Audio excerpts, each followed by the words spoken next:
Further thoughts on the Charger game. Right when I said the Chargers should put in McConkey, they did. He juked two dudes and scored. We need to get Brandon Rice somehow in the game. We got Jerry Rice's son. You know it's in the DNA to play football. Go check out his highlights at USC. I mean, there's no way this guy shouldn't have been in the game. Get Brandon Rice in the game and get McConkey in the game, man. Chargers were playing way too conservative. And Dobbins got skills, man. That dude got skills. Busts out with a 60-yard run, one of the longest runs recently. I think they said in 2 years for the Chargers. So it looks like we got something with Dobbins, you know. Alt is playing great.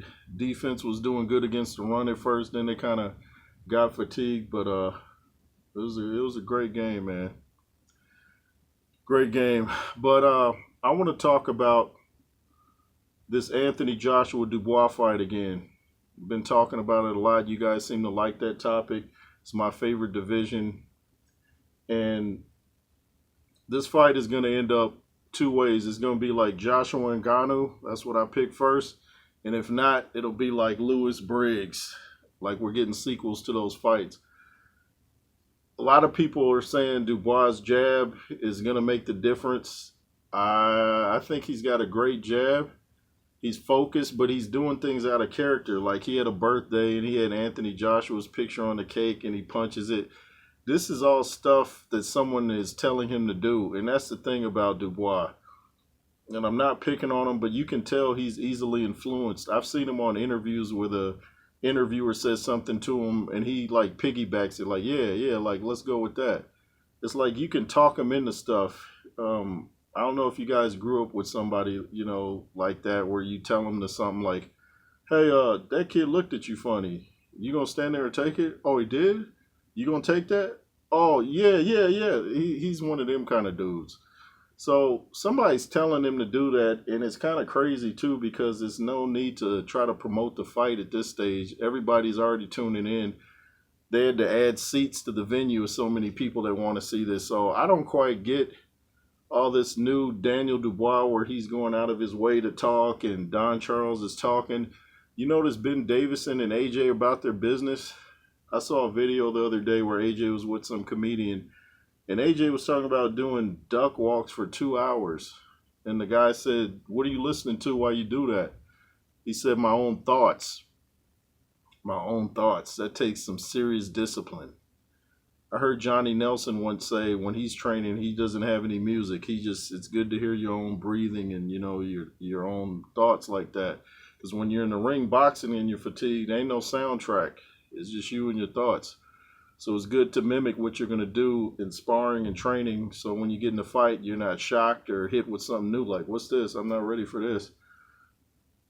So that's good. Daniel Dubois.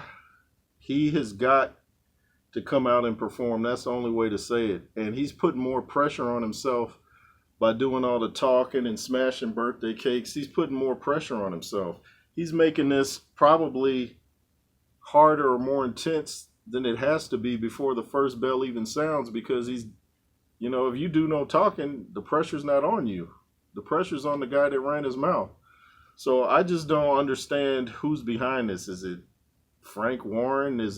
I don't think Don Charles would tell him to do that, but he should just go about his business. The fight sells itself. When you start to act out of character, it means to me that you're kind of rattled. I actually saw some comments on other people's platforms talking about AJ looked stressed, and he didn't look at all stressed on that face-off. He looked like he was about his business. I don't know where you guys come from, but a dude mad dogging you, and he stood up first. What was he nervous about? The guy that's doing things out of character is the one that's nervous. Like, you want to go? You want to go? You don't intimidate me. Who do you think you are? He's going to show you who he is. September 21st, you're going to see who he is. But I'm not here to pick on Daniel. I just think he's doing stuff out of his character for some reason. And I like the guy.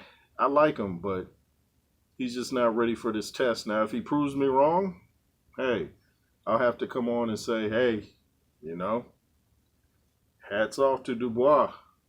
He's got to prove me wrong, though.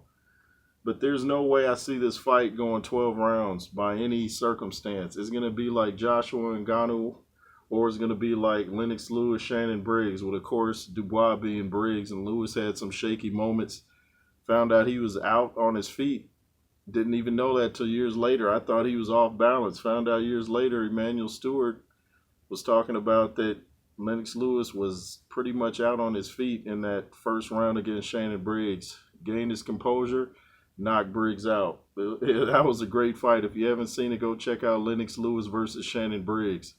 I don't think it'll get to that point, the Joshua Triple D fight. I don't think it'll get to that, but if it does mimic any fight that I've seen, I believe it'll be, like I said, the Joshua Ngannou or Lennox Lewis, Shannon Briggs, because Briggs and Lewis were similarly built, and Dubois and Joshua are similarly built.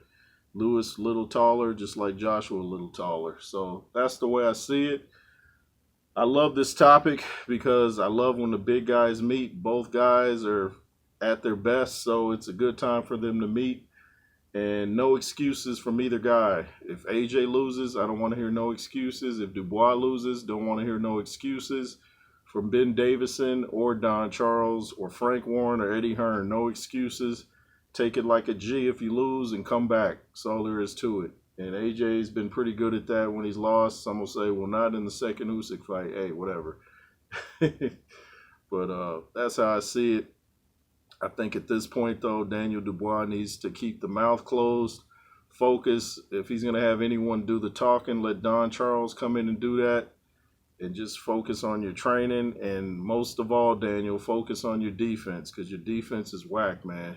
Them out elbows like that, nah, way too uppercuts, overhand rights. I mean, Don Charles said like they were going to work on that. Like that was obvious. He said they're going to work on that. But it's like when the lights are on and all that, we have to see if he remembers that. Because like I said, Deontay Wilder looks like a different fighter in the gym than when he gets under the lights. It's back to the cock in the right and the basics. Anyway, it's the J. Roos Theory. Thanks for watching. Thanks to all my new subscribers. I appreciate you. Thanks for all the views for the last video. I really appreciate you guys taking the time out of your day to watch my opinion and ask questions and give comments. I appreciate it all. If you wish to donate to the platform, the Cash App is $JRoos33. Don't be a dine and dasher. Go ahead and donate. Appreciate you all, though. LSR forever. Chargers won their first game of the season against the Raiders. Yeah. I don't remember when we ever played a division team in the first game either. But it's good to get that out of the way and tie Kansas City for the #1 Spizot. The SD Chargers. Not going to say LA. Thanks for watching, though. Like I said, LSR forever. Be fearless. Yay.